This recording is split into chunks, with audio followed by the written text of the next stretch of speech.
Hi, ജപ്പാനിൽ നിന്നുള്ള പുതിയൊരു വീഡിയോയിലേക്ക് സ്വാഗതം. ടോക്കിയോയിലാണ് ഞാനിപ്പോൾ. ഈസ്റ്റ് 21 എന്ന ഹോട്ടലിലാണ് ഇന്നലെ ഞങ്ങൾ താമസിച്ചത്.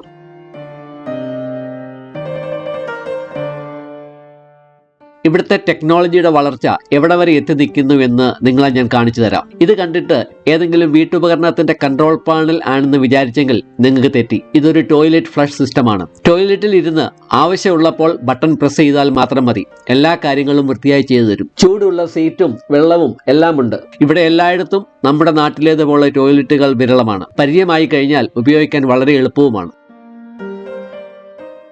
ഇന്ന് ടോക്കിയോയിലെ കാഴ്ചകൾ കാണുക എന്നതാണ് ഞങ്ങളുടെ അജണ്ട. ഞങ്ങൾക്ക് പോകാനുള്ള ബസ് തയ്യാറായിട്ടുണ്ട്. അസാക്കുസ എന്ന സ്ഥലത്തേക്കാണ് ആദ്യത്തെ യാത്ര.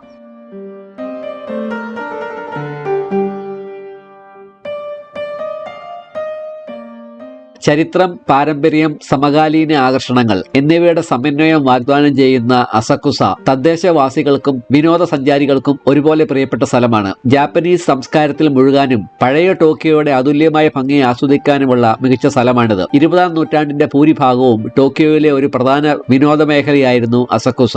1945-ൽ രണ്ടാം ലോക മഹായുദ്ധ കാലത്ത് അമേരിക്ക നടത്തിയ ബോംബാക്രമണത്തിൽ ഈ പ്രദേശത്തിന് വൻ നാശനഷ്ടമുണ്ടായി. യുദ്ധാനന്തരം ഈ പ്രദേശം പുനർനിർമ്മിച്ചു. എന്നാൽ ഇപ്പോൾ അത് ഷിൻജുക്കുവും നഗരത്തിലെ മറ്റു പ്രദേശങ്ങളും മറികടന്നിരിക്കുന്നു. അസക്കുസയിൽ സ്ഥിതി ചെയ്യുന്ന പ്രസിദ്ധവും ഐതിഹാസികവുമായ ബുദ്ധക്ഷേത്രമാണ് അസക്കുസ കാന്നോൺ ക്ഷേത്രം എന്നും അറിയപ്പെടുന്ന സെൻസോജി ക്ഷേത്രം. 1300 വർഷത്തിലേറെ പഴക്കമുള്ള ചരിത്രമുള്ള നഗരത്തിലെ ഏറ്റവും പഴക്കമേറിയതും പ്രധാനപ്പെട്ടതുമായ ക്ഷേത്രങ്ങളിൽ ഒന്നാണിത്. ഈ വിശാലമായ പ്രദേശത്ത് കടക്കുമ്പോൾ സെൻസോജി ക്ഷേത്രത്തിലേക്കുള്ള പ്രധാന കവാടമായ കാമിനാരിമോൺ ഗേറ്റ് അല്ലെങ്കിൽ തണ്ടർ ഗേറ്റ് കാണാം. ഒരു വലിയ ചുവന്ന വിളക്കും 4 ഗംഭീര പ്രതിമകളും ഇതിലുണ്ട്. 941-ൽ നിർമ്മിച്ച ആദ്യത്തെ ഗേറ്റ് 1865-ൽ തീപിടുത്തത്തിൽ നശിച്ചു. കാമിനാരിമോണിലെ 4 പ്രതിമകളിൽ 2 എണ്ണം മുൻവശത്തും 2 എണ്ണം പിൻവശത്തുമാണ്. ഗേറ്റിന്റെ മുൻവശത്തുള്ള 2 പ്രതിമകൾ ഷിൻഡോ വിശ്വാസികളുടെ കാറ്റിന്റെയും ഇടിമുഴക്കത്തിന്റെയും ദേവന്മാരുടേതാണ്. ബുദ്ധമത ദേവന്റെയും ദേവതയുടെയും 2 പ്രതിമകൾ ഗേറ്റിന്റെ പുറകുവശത്ത് സ്ഥിതി ചെയ്യുന്നു. അന്നത്തെ 106 വയസ്സുള്ള ഒരു പ്രധാന ശില്പിയാണ് ഈ പ്രതിമകൾ കൊത്തിയെടുത്തത്. ഗേറ്റിന്റെ മധ്യഭാഗത്തായി 700 കിലോഗ്രാം ഭാരമുള്ള ചോച്ചിൻ എന്ന് വിളിക്കുന്ന ഒരു ഭീമാകാരമായ ചുവന്ന വിളക്ക് തൂങ്ങിക്കിടക്കുന്നു. നിലവിലെ വിളക്ക് സംഭാവന ചെയ്തത് പനാസോണിക് ആണ്. അതിന്റെ മെറ്റാലിക് ബേസിലുള്ള എഴുത്ത് പനാസോണിക് എന്ന പഴയ ജപ്പാനീസ് പേരിന്റെ ചുരുക്കരൂപമാണ്.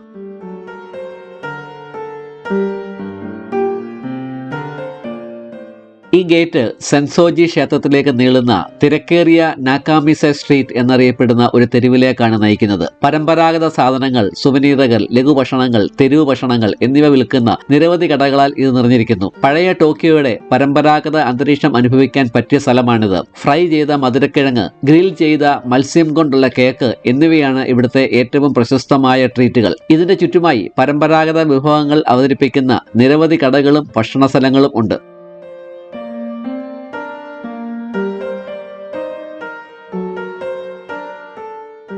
പരമ്പരാഗത ജാപ്പനീസ് ഭാഗ്യം പറയുന്ന പേപ്പർ സ്ട്രിപ്പുകളാണ് ഒമിക്കുജി. നക്കാമി സ്ട്രീറ്റിനോടൊപ്പം ഒമിക്കുജി വാങ്ങാൻ കഴിയുന്ന നിരവധി കടകൾ നിങ്ങൾക്ക് കാണാം. പ്രേമം, ആരോഗ്യം, വിജയം എന്നിങ്ങനെ നിങ്ങളുടെ ജീവിതത്തിന്റെ വിവിധ വശങ്ങളെക്കുറിച്ചുള്ള പ്രവചനങ്ങളോ ഭാഗ്യങ്ങളോ ഈ സ്ട്രിപ്പുകളിൽ അടങ്ങിയിരിക്കുന്നു. തങ്ങളുടെ ഭാഗ്യത്തെക്കുറിച്ച് അറിയാൻ ഈ ഒമിക്കുജികൾ വാങ്ങുന്നതും തുറക്കുന്നതും ഒരു ജനപ്രിയ പാരമ്പര്യമാണ്. തെരുവിന്റെ നീളം ഏകദേശം 250 മീറ്ററാണ്. അതിൽ ഏകദേശം 90 കടകൾ അടങ്ങിയിരിക്കുന്നു. കടകളും സ്റ്റാളുകളും പലപ്പോഴും പരമ്പരാഗത ശൈലിയിൽ അലങ്കരിച്ചിരിക്കുന്നു. ഈ തെരുവ് കാൽനട യാത്രക്കാർക്ക് മാത്രമുള്ളതാണ്. സെൻസോജിയുടെ മെയിൻ ഹാളിലേക്ക് നയിക്കുന്ന 2ാമത്തെ ഗേറ്റായ ഹോസോമോൺ ഗേറ്റ് അല്ലെങ്കിൽ ട്രഷറി ഗേറ്റ് നക്കാമി സ്ട്രീറ്റിന് അപ്പുറത്തായിട്ടാണ് സ്ഥിതി ചെയ്യുന്നത്. ഇതിന്റെ 2ാമത്തെ നിലയിൽ സെൻസോജിയുടെ പല നിധികളും ഉണ്ട്. ആദ്യ നിലയിൽ 400 കിലോഗ്രാം ഭാരമുള്ള 2 പ്രതിമകളും 3 വിളക്കുകളും 2 വലിയ ചെരുപ്പുകളുമുണ്ട്. ഗേറ്റിന്റെ ഇരുവശത്തുമായി 2 കാവൽ പ്രതിമകളും 3 വലിയ വിളക്കുകളും ഉണ്ട്. ചോച്ചിന്റെ ഇരുവശത്തും ഏകദേശം 1000 കിലോഗ്രാം ഭാരമുള്ള 2 ചെമ്പ് വിളക്കുകൾ കാണാം.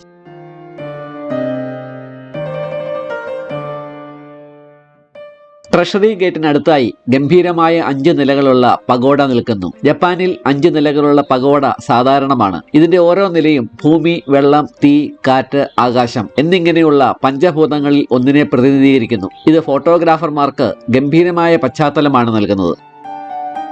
സെൻസോജി ക്ഷേത്രത്തിന്റെ ഹൃദയഭാഗമാണ് കണ്ണോണ്ടോ എന്ന പ്രധാന ഹാൾ. ഐതിഹ്യമനുസരിച്ച് AD 628 2 മത്സ്യത്തൊഴിലാളികൾ അടുത്തുള്ള സുമിത നദിയിൽ ബോധിസത്വ കണ്ണന്റെ ഒരു ചെറിയ സ്വർണ്ണ പ്രതിമ കണ്ടെത്തിയതോടെയാണ് സെൻസോജി ക്ഷേത്രം സ്ഥാപിതമായത്. രോഗശാന്തി ശക്തിയുണ്ടെന്ന് വിശ്വസിക്കപ്പെടുന്ന ഈ പ്രതിമ പ്രതിഷ്ഠിക്കുന്നതിന് വേണ്ടിയാണ് ക്ഷേത്രം നിർമ്മിച്ചിരിക്കുന്നത്. സന്ദർശകർക്ക് ഇവിടെ വഴിപാടുകൾ നടത്താനും പ്രാർത്ഥിക്കാനും ബുദ്ധമത ആചാരങ്ങൾ അനുഭവിക്കാനും കഴിയും. സെൻസോജി ക്ഷേത്രം ഒരു മതപരമായ സ്ഥലം മാത്രമല്ല, വർഷം തോറും ദശലക്ഷക്കണക്കിന് സന്ദർശകരെ ആകർഷിക്കുന്ന ഒരു സാംസ്കാരിക അടയാളം കൂടിയാണ്. ഇത് ജപ്പാന്റെ സമ്പന്നമായ പൈതൃകത്തിലേക്കുള്ള ഒരു നേർക്കാഴ്ച പ്രദാനം ചെയ്യുകയും തിരക്കേറിയ നഗരമായ ടോക്കിയോയ്ക്കിടയിൽ ശാന്തവും ആത്മീയവുമായ അന്തരീക്ഷം പ്രദാനം ചെയ്യുകയും ചെയ്യുന്നു.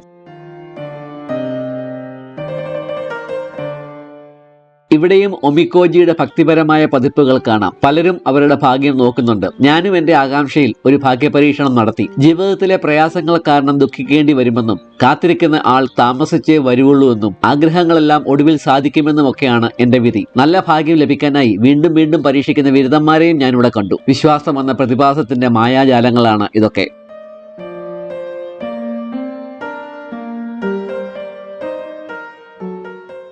സെൻസോജി ക്ഷേത്രത്തിനടുത്തായി സ്ഥിതി ചെയ്യുന്നത് അസക്കുസ ദേവാലയമാണ്. സെൻസോജി ക്ഷേത്രത്തിന്റെയും അസക്കുസ പ്രദേശത്തിന്റെയും 3 സ്ഥാപകർക്കായി സമർപ്പിച്ചിരിക്കുന്ന ഷിൻഡോ ദേവാലയമാണിത്. സന്ദർശകർക്ക് പ്രാർത്ഥിക്കാനും ഷിൻഡോ ആചാരങ്ങളിൽ പങ്കെടുക്കാനും ഇവിടെ സാധിക്കും.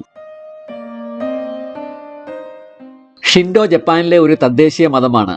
ചരിത്രാതീത കാലത്ത് ഉത്ഭവിച്ച ബുദ്ധമതം 6-ാം നൂറ്റാണ്ടിൽ ഏഷ്യയിൽ നിന്ന് ജപ്പാനിലേക്ക് അവതരിക്കപ്പെട്ടതാണ്. പ്രകൃതി ഘടകങ്ങളിൽ വസിക്കുകയും പ്രകൃതിയുമായി ഐക്യം നിലനിർത്തുന്നതിൽ ശ്രദ്ധ കേന്ദ്രീകരിക്കുകയും ചെയ്യുന്ന ശക്തികൾ എന്ന് വിശ്വസിക്കപ്പെടുന്ന വിവിധ ദേവതകളെ ഷിൻഡോ ആരാധിക്കുന്നു. ബുദ്ധമതം ബുദ്ധന്റെ പഠിപ്പിക്കലുകളെ ചുറ്റിപ്പറ്റിയാണ്. ബുദ്ധമതത്തിന്റെ പ്രധാന തത്വങ്ങളിൽ 4 ഉത്തമ സത്യങ്ങൾ ഉൾപ്പെടുന്നു. അതിൽ ദേവന്മാരുടെയോ ദേവതകളുടെയോ ആരാധന ഉൾപ്പെടുന്നില്ല. ഷിൻഡോ ആരാധന പലപ്പോഴും ഷിൻഡോ ആരാധനകൾ നടക്കുന്നു. ബുദ്ധമത ആരാധന ക്ഷേത്രങ്ങൾക്ക് ചുറ്റും നടക്കുന്നു. ഈ കൈയടിച്ച് പ്രാർത്ഥിക്കുന്നവരൊക്കെ ഷിൻഡോ വിശ്വാസികളാണ്. ഷിൻഡോയ്ക്ക് മരണാനന്തര ജീവിത സങ്കല്പത്തെക്കുറിച്ച് ഒരു ആശയമില്ല. എന്നാൽ വർത്തമാന ജീവിതത്തിലും പ്രകൃതി ലോകത്തെ ഐക്യം നിലനിർത്തുന്നതിലും ശ്രദ്ധ കേന്ദ്രീകരിക്കുന്നു. ബുദ്ധമതം പുനർജന്മത്തിന്റെ ചക്രവും പ്രബുദ്ധതയുടെ അവസ്ഥയും പഠിപ്പിക്കുന്നു. ഷിൻഡോയും ബുദ്ധമതവും ജപ്പാനിൽ നൂറ്റാണ്ടുകളായി നിലനിന്നിരുന്നു. അതിനാൽ പരസ്പരം സ്വാധീനിച്ചിട്ടുണ്ട്. തൽഫലമായി ഷിൻഡോയും ബുദ്ധമത ഘടകങ്ങളും അവരുടെ വിശ്വാസങ്ങളിലും ആചാരങ്ങളിലും ആരാധനാലയങ്ങളും ഒരുമയുള്ളവരാണ്.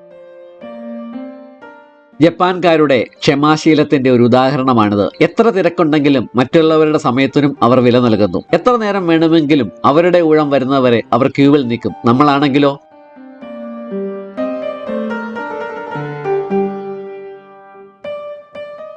ഈ ക്ഷേത്ര പരിസരത്ത് 2 മതങ്ങളുടെയും ധാരാളം ചെറിയ ആരാധനാലയങ്ങളും പ്രതിമകളും ഒക്കെ ഉണ്ട്. അതൊക്കെ ഒന്ന് പെട്ടെന്ന് കണ്ടു നോക്കാം. കൂടെ ഇവിടുത്തെ ചില രസകരമായ കാഴ്ചകളും.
ഞങ്ങളുടെ ഉച്ചഭക്ഷണം ഓഷ്യൻ ക്ലബ് എന്ന ജാപ്പനീസ് റെസ്റ്റോറന്റിൽ നിന്നുമായിരുന്നു. തനി ജപ്പാൻ ഭക്ഷണം, കൂന്തൽ, ഒക്ടോപ്പസ്, കടൽപ്പായൽ തുടങ്ങിയ കടൽ വിഭവങ്ങളും കേട്ടിട്ടുള്ളതും ഇല്ലാത്തതുമായ ജാപ്പനീസ് വിഭവങ്ങളും ഒക്കെയുള്ള ബൊഫെ സദ്യ ഞങ്ങൾ എല്ലാവരും ആസ്വദിച്ചു. ഇന്ത്യക്കാരായ വേറെ ചില ടീമുകളും ഇവിടെ ഭക്ഷണം കഴിക്കാൻ എത്തിയിരുന്നു.